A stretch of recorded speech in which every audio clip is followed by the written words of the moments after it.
Morning all. So, the lethal techniques, when, where, and why, and I'll be getting into how as I go through the bunkai, or explanation of movements in the sets. Two of them, the lethal, well, I call them lethal force techniques. It may or may not be lethal in the end, depending on how good you get at using them and how accurate you can be with your strikes and whatnot. In the first section of the white belt kata, we have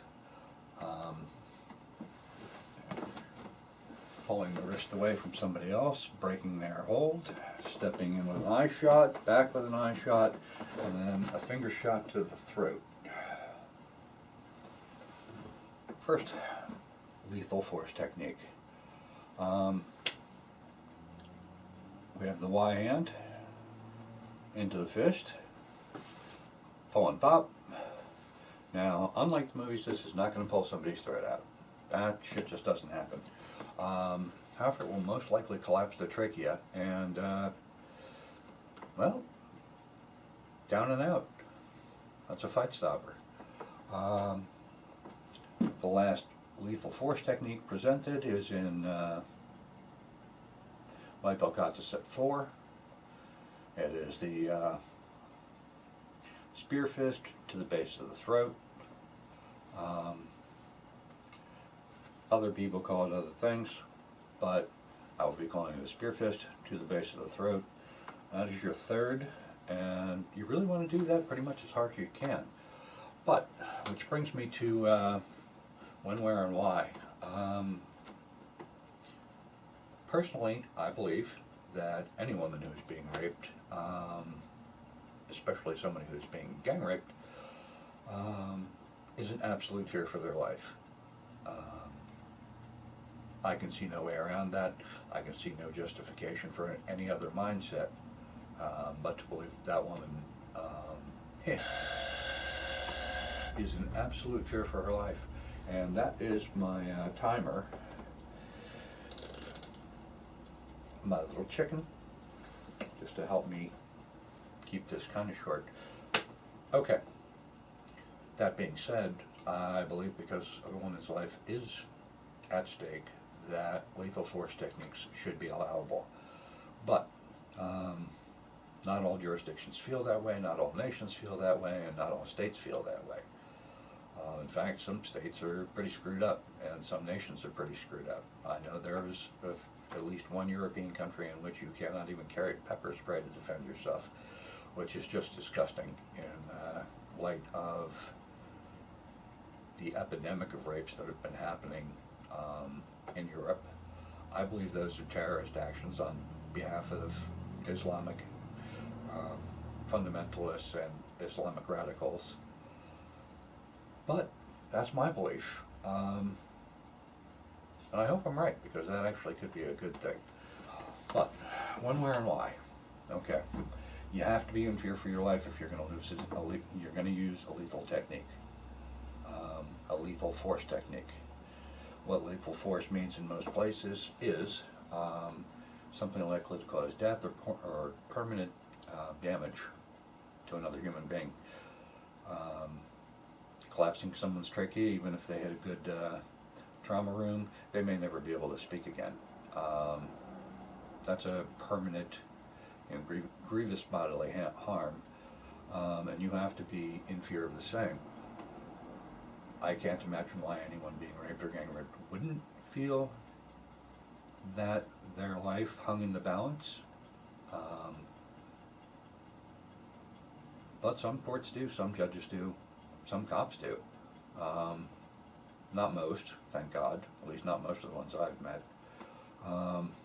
But some, and it's something to keep in mind.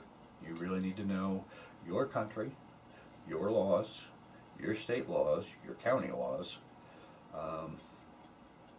You need to know what level of force you can exercise. Because I'm going to be giving you fight stoppers. I'm going to be putting this forward in the most painful possible way to your opponent, to your rapist. I want them hurt badly so that they leave you alone and don't kill you or rape you or, gang rape you possibly to death. I support any decision in that logic tree that says that you can use lethal force, but that is only one opinion. Okay, and the why. If you're dealing with a group of men, 3, 5 more, you need to be able to put them down and out fast. There's just no way around it.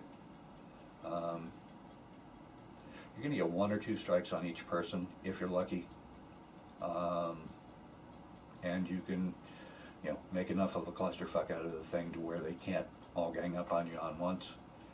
We'll be discussing that in the future in other katas and other forms, but assuming you can do that, yeah, you're going to get 1 or 2 shots. You got to make them count. You got to put them down, take them out. Something that should be known. Make sure you put this in your notebook. Once a bad guy is down and out, they stop being a criminal or a rapist, and under most laws, they become a victim if you harm them further. So if you put somebody down and out, don't go over and kick them in the head like some schools will tell you to.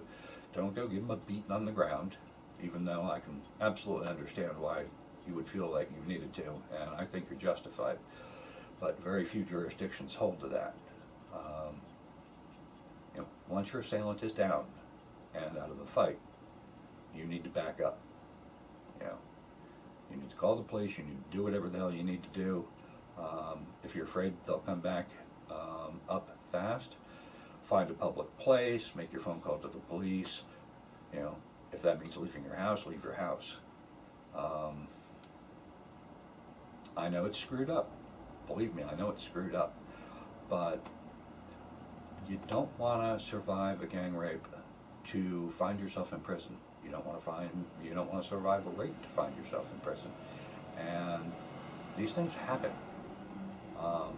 Disgustingly, they happen here in America, probably more than most places. But that being said, you want to be able to defend yourself with lethal force if need be, and still be able to walk away from it legally, without legal ramifications. That all being said, this has gone long enough. Thank you. David Kane, Shiropa Kempo.